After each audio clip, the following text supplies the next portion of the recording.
All right, in today's video, we are going to cover some of the updates we've made to this Ford Think project.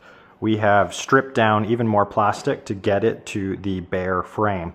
When you're taking these things apart, they come apart really quite nice. The hardest part is actually the floor. So the floor and the two side plastics, the plastic on the rear and the plastic underneath the dash, kind of go together like one big puzzle piece. You need to remove and drill out about 20 rivets, and then the whole thing kind of lifts up and off while you pull it off. It's quite an interesting design, overall really easy to work on. The floor probably never needs to come out for average servicing of these vehicles. I just wanted it to come out because it would free up some space for designing motor mounts for a new power unit. And since we're going to figure out the battery tray and where we're keeping the battery, I just wanted the floor to be gone so we could take a look at it. So now you can kind of come around the back and see what's going on back here. We have the original stock engine. So this is just a good old-fashioned DC motor coming into the transaxle, and again, the independent rear suspension back here.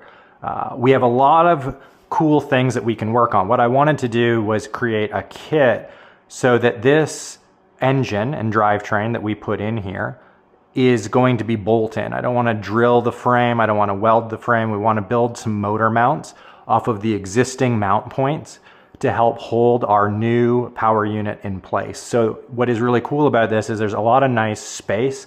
Mounting points, these are the rear seatbelt mounting points that are already here.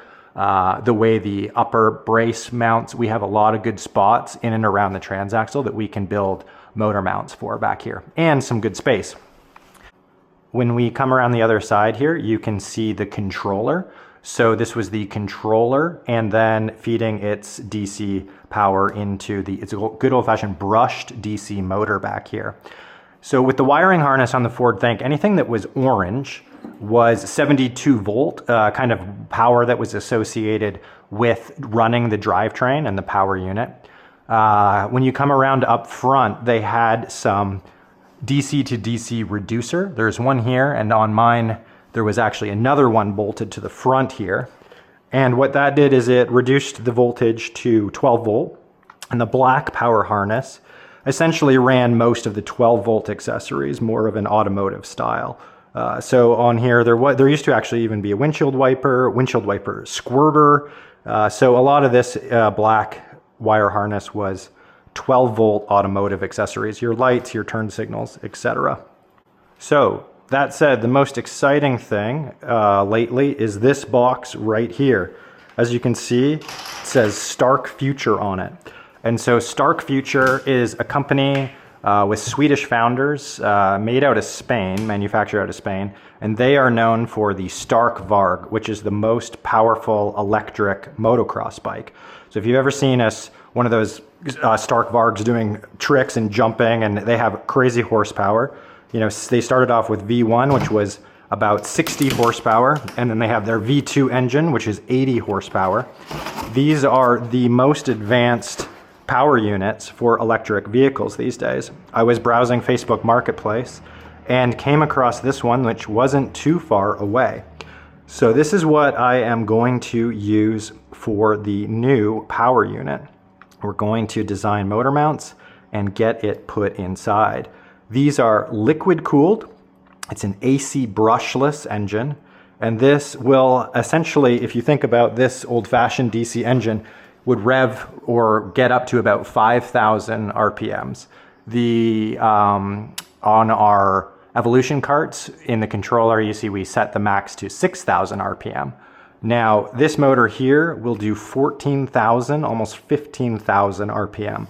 So they will really, really rev.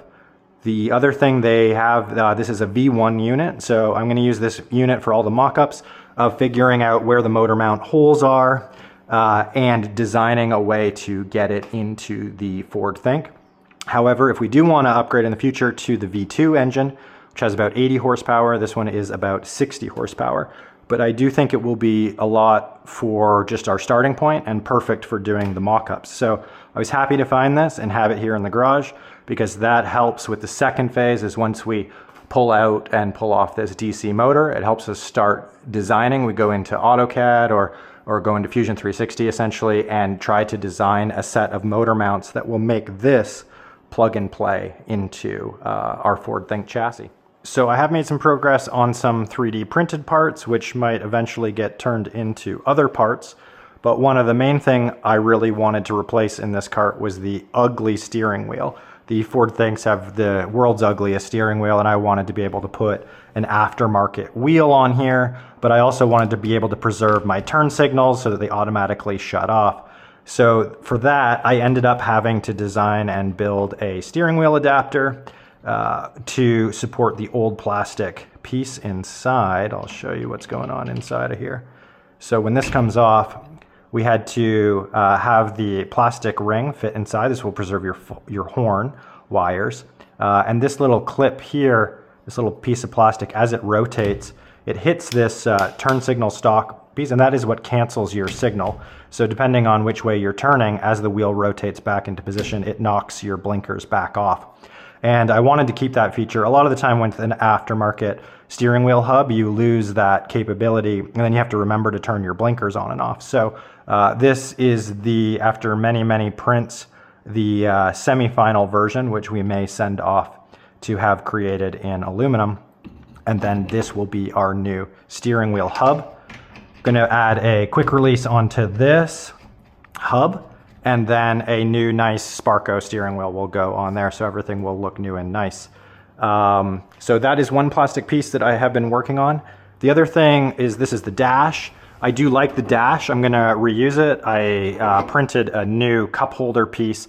This isn't my final kind of design. I might end up doing something a little bit different with a wireless charger or a bit more of an angle, but it just goes to show how you can go from a paper template, something like this here, you know, and then printing, bringing this into Fusion 360. Inside of Fusion 360, I had to print many different shapes just to get it essentially accurate and figure out which one is right, tweaking it a little bit each time. But then once you have it, you have a really cool shape. So the other thing that I've been replacing is the dash. So this was the old dash that always breaks on these Ford Thinks. Essentially bricks your dash. I mean, again, 20-year-old technology here. So this would tell you your battery power, potentially maybe your speed. It would have your blinkers, whether they were on or off right here. So this was the old Ford Think dash. I'm going to replace that with this. This is a WaveShare 4-inch touchscreen LED. These are about $80. It's essentially an ESP32, so we can program it. We can write code on it. We could listen to CAN bus. We could add a CAN bus module. We could display our speed on here. We could show our blinkers if we want to do that. So generally this is going to be an Arduino project to get this nice cool LED touchscreen on the circle there. So how this is going to work is we'll print you know, a mounting holder for this. This is going to pop into your mounting holder, and then this will go onto the dash right there like that, along with other pieces. So that's some of the progress that I have made as far as the dash pieces. And but yeah, in the next video, what I'm going to do is I'm going to pull out this DC motor, clean up the frame a little bit, and we are going to start to model the motor mounts and how we're going to figure out how we put these Lego pieces together, probably with a small belt drive between the transaxle and the Stark Varg power unit. So we're getting there. This is an update for video 3, and hopefully video 4 we start to have that motor mocked up a little bit more into the Ford Think. So thanks for following along. If you've got any questions or advice, let me know. If you've worked on these Ford Thinks and you know anything about, I've seen a few videos where people are trying to make more power, and the tough thing is that the design doesn't allow for a very long motor to be bolted on. So this is about 10 inches, and you need an inch or so to be able to clear the frame to bolt it onto the transaxle. A lot of AC motor upgrades that you can kind of buy out there are longer, so they're 11 or 12 inches long, and it starts to not really have the space to mount underneath this frame rail. So the few upgrades I have seen out there, people end up putting a belt or a shaft that mounts to the underside of here, a belt drive, and then giving them a bit more room to mount another motor back here like that. So that is definitely one option. We have to figure out if we want to preserve the rear back seat, so to keep letting people sit back here. If not, you also run into the opportunity of putting the motor in line somewhere back over here. If you don't want the back seat, you know, somebody sitting essentially on the motor. But we'll look at that in the next video, how we want to do the mounting. But overall, the frame is looking good. Clean it up, and we will keep on going. So see you in the next video.